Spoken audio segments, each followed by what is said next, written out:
So we'll start with mindset. You've probably heard that term, that word, bandied about a lot. People have talked about it and really focused on that a lot. So that would be my first homework for you, is hopefully you have a piece of paper and something to write with. You'll pause in a second. But the question is, can you define that? What would that mean to you? This term that you probably hear about a lot, mindset. I think I have a tip there. Perceptions are involved. So for me, what that means, how I would define it, mindset is a perception of my skills or abilities, or anybody's perception of their abilities, and their perception of their ability to change those and to have an impact on those and to improve those. So a lot of this started with a social psychologist, a developmental psychologist by the name of Carol Dweck, who's now a professor at Stanford. And she and her colleagues were doing some early studies, and one of the big studies that led to her founding this field is where they studied, they took a bunch of fifth graders, and they divided them into two equal groups, equal in terms of their current math performance and other things like that. And they gave them a test that was reasonably challenging. Both groups performed the same on those two tests, but they gave feedback to these two groups in different ways. One of the groups was given feedback saying, hey, nice work on this test. You must be really smart. Keyword being smart. The other group they gave feedback to was, nice job on this test. You must have worked really hard.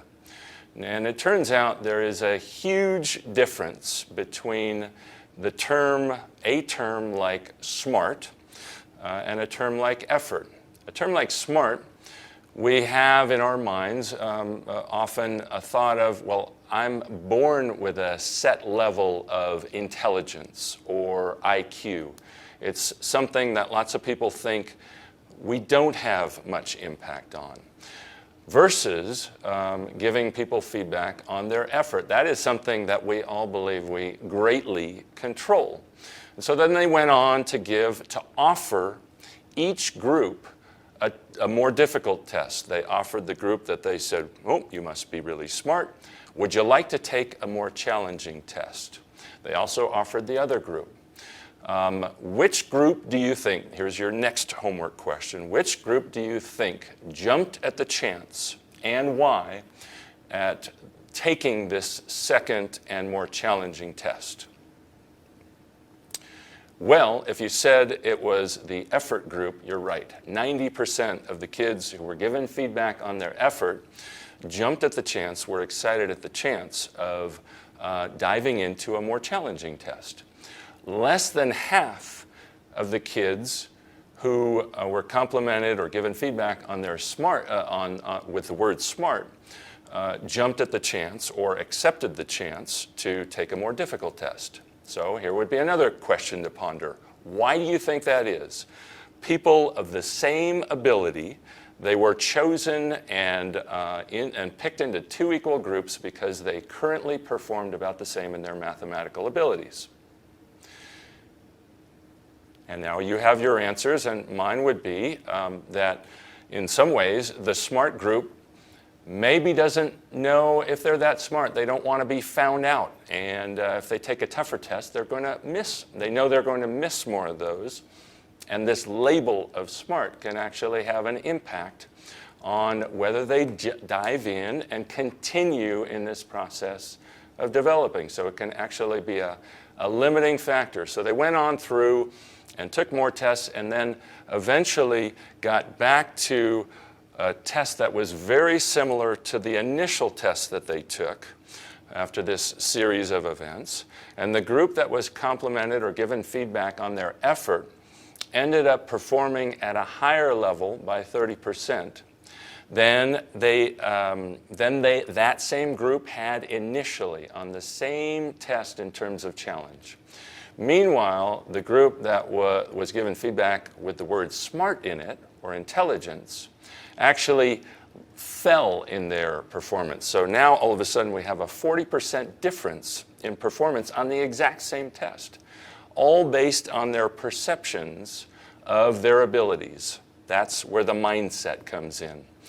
And so there was one example kid who Carol Dweck wrote about in her book, Mindset, who just, when offered the chance at a tougher problem, licked his lips and shoved his chair into his closer to his desk and said, "I love a challenge." And that's the attitude that sprouts more from what is called a growth mindset, a mindset that has a firm belief that we can get better at anything. Doesn't mean we're going to get to be the best in the world at anything, but we can get to be better at anything. We can get to be smarter at anything. Not everybody believes that, and it actually has an impact on our own ability to learn. So it's really smart if we can. Actually, take the word smart out of it. It's really effortful if we can, and effective if we can. Take on more of these growth mindset attributes. Nobody's fully growth mindset or fully fixed, but what we can do is, adjust our mindset. So here would be some of the things that might be more representative of these two different types of mindsets. On the left, you would see that somebody who's more of a fixed mindset might say, I'm fixed in my skills and abilities. I have what I have. What might be a phrase, or somebody might say, I'm not a math person. I'll never be a dancer. I'll never do this. I wasn't born with that. Well, if you take on a more growth mindset approach to this, then you can say, look, I am not just born with a certain amount of ability in this area. I'm not just born with a certain amount of ability in volleyball, in any of the skills in volleyball, in being a great teammate. I can have an impact on all of those. One of the main concerns is how people, for those who are more growth mindset fixed, who are more fixed mindset, is they're going to be concerned about how others see them, maybe concerned about how we're judged. And volleyball's a difficult thing. We put it on the line, put a uniform on, and lots of people are watching. Lots of people are watching live. Lots of people are watching maybe a stream on the internet or on television. And we can fall susceptible to feeling like we're getting judged. This too can impact our ability to get better because we're going to take less risks. We're going to try to avoid mistakes instead of throwing ourselves into it and knowing that it's not about how others perceive us. It's about getting better. So some of the other things are, if I'm more of a fixed mindset, I'm going to hold myself back from accepting really serious challenges. Meanwhile, like that kid who pulled his chair up to the desk closer, he's excited about the next challenge, and that's what we're trying to foster all the way through our USA system, is this idea of every day there are challenges and opportunities to respond to those challenges. Great people on my side of the net, great people across the net who are going to challenge me, and that's how we're going to make each other better. Another big area is in feedback. People who are more of a fixed mindset, when they get feedback, especially from a coach, they're going to take it personally. They're going to get defensive. They're going to think, well, wait a minute, I thought I was really good already. Why are you telling me how I can get better? Instead of somebody who is more of a growth mindset, takes more of a growth mindset approach to it, who's saying, great, feedback is information. Information, even if I fail, failure is information too. And I can just think of failure, of falling short, of making mistakes, as information that I can use to get better. Finally, fixed mindset people are, like I said, are going to tend to avoid mistakes. Growth mindset people understand that we actually have to be working at the edge of our abilities. And if we're not making mistakes, we're not working close enough to that edge, and we're actually hurting, slowing down our own learning process. So as all of us in USA are trying to make our learning process most efficient, accelerate it the most, we should be making mistakes. I should be making mistakes. Our coaching staff, our staff, and of course all of our players should be making mistakes. We should be celebrating those sometimes. It means I'm trying something new. I'm trying something different.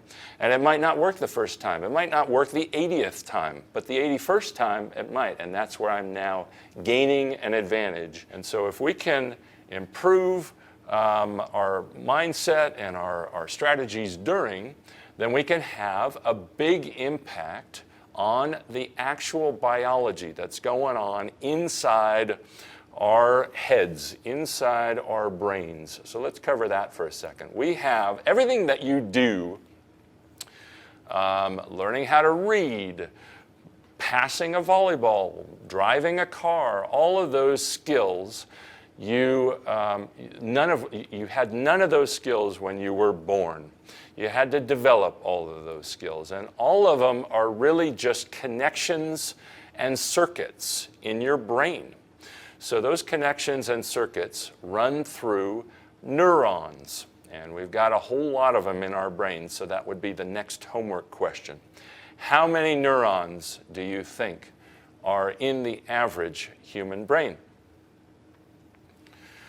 So as we're learning, we have this stuff. In fact, I'll go back for a second. You see on those neurons, there are these yellow things there, and those are packets of myelin wrapping. They call it like a sheath. And so as we learn, we actually add to that sheath of myelin in all of these neurons. It turns out there are about 100 billion of them in the human brain.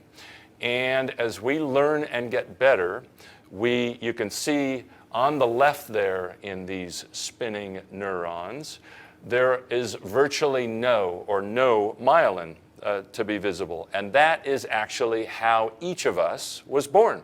We had no myelin in our brains, essentially no myelin wrapping on our neurons. And that's why babies are absolute learning machines, because any that they add adds to none and speeds up the process. You can see there's a visual representation here of the fact that on the left, there's a far slower signal traveling down the neuron. On the right, with all of that myelin wrapping or sheathing, you can see that the signal travels more. It's like insulation. And so the signal can travel a lot faster, and the signal stays a lot stronger. So as you have learned and become a better volleyball player, you've built these circuits, these connections, and you've added a lot of myelin to your system. And that allows you to see the game faster, to make better decisions, to read. That's a really important skill, maybe the most important in volleyball. And when you don't have a lot of myelin, when you were starting out in this game, the signals traveled a lot more slowly. And it was just really a struggle. You had to think about everything that you were doing. Just as a baby has to think about walking and learning how to walk. We don't have to think about walking at all. We've got all the myelin we need in that walking pathway. We never have to think about it, and it's instant, and the signals travel very clearly. If we were to have a head injury or an accident, that could get jumbled up, and we could actually lose the ability to walk and have to rebuild that and rebuild new pathways and add more myelin to our system. So we put all these strategies to get better. Again, embracing more of a growth mindset, having strategies in place during training, before, during, and after, and understanding what it's actually doing every day to our biology in our heads. And we can help ourselves become better at anything. It doesn't mean that if you're 4'8", you're going to dominate in the NBA. It doesn't mean you're going to get to be the best in the world at something, but it means you can get significantly better at any skill, even skills that up until now you've not been very good at all. You can learn to be a better competitor.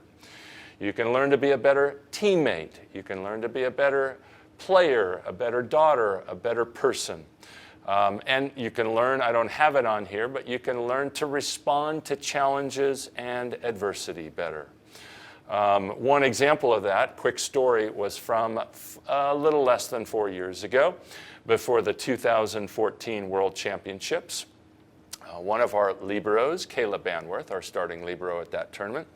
We have a lot of good players in our gym, and we mix and match a lot. We play with different teams almost every activity so that we're fostering this learning process of being a better teammate, being a better communicator with different people in each round.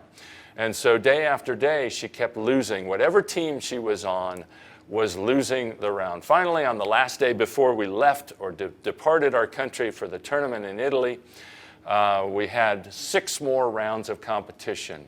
She played round 1, she lost. 2, 3, 4, and 5. She lost again. She finally got a rest in the 6th and final round. And the team that she would have been on won, and that's when she just hit the wall and snapped and lost it. Had not been able to win for 2 straight weeks. But the great response was, because we face this challenge and we embrace as much growth mindset as possible, is she went on to have a great tournament at World Championships, one of many, and helped us win our first ever major championship of any sort.